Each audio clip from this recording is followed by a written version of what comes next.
Éducation en crise. Un nombre alarmant d'enseignants manquants pour la rentrée. L'éducation nationale traverse actuellement une crise de recrutement. Des milliers d'enseignants manquent à l'appel pour la prochaine rentrée. État des lieux. Une crise se profile pour le recrutement des enseignants. Force est de constater que le nombre d'enseignants est encore insuffisant dans les écoles primaires publiques et privées sous contrat. Selon le ministère de l'Éducation nationale, plus de 3000 professeurs manquent à l'appel pour la prochaine rentrée scolaire. Depuis plusieurs années, les concours enseignants n'attirent plus beaucoup de candidats. En raison, les conditions de travail des enseignants concernés laissent à désirer. D'autant plus que les académies se tournent davantage vers les professeurs contractuels en contrat à durée déterminée ou en contrat à durée indéterminée.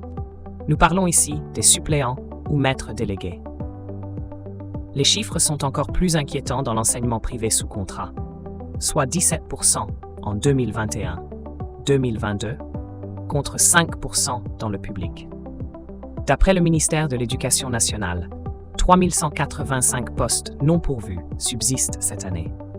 Pour ce qui est des postes non pourvus suite aux résultats des concours des enseignants, 1350 postes vacants sont issus du premier degré et 1575 du second degré.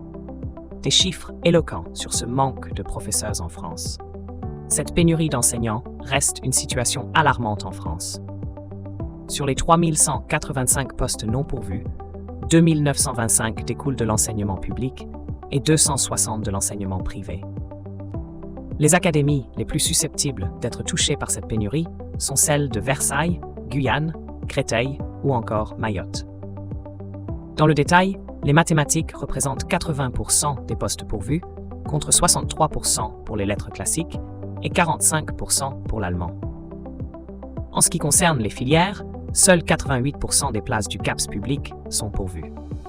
Il s'agit, pour rappel, de la principale voie de recrutement des professeurs de collège et lycée. Mais la situation est plus grave pour le CAPE et le CAPLP, qui représentent 77% des postes pourvus.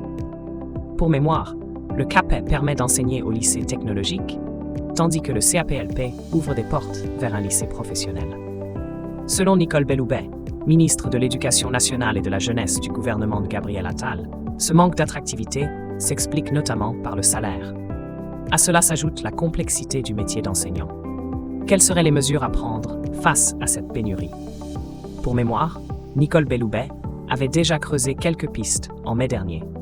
Il s'agit d'un plan visant à apporter une réponse sur le long terme à la crise du recrutement de l'éducation nationale. Celui-ci prévoyait d'abaisser le niveau obligatoire pour présenter les concours en passant de Bac+5 à Bac+3. La formation en 2 ans, dédiée aux lauréats, serait rémunérée.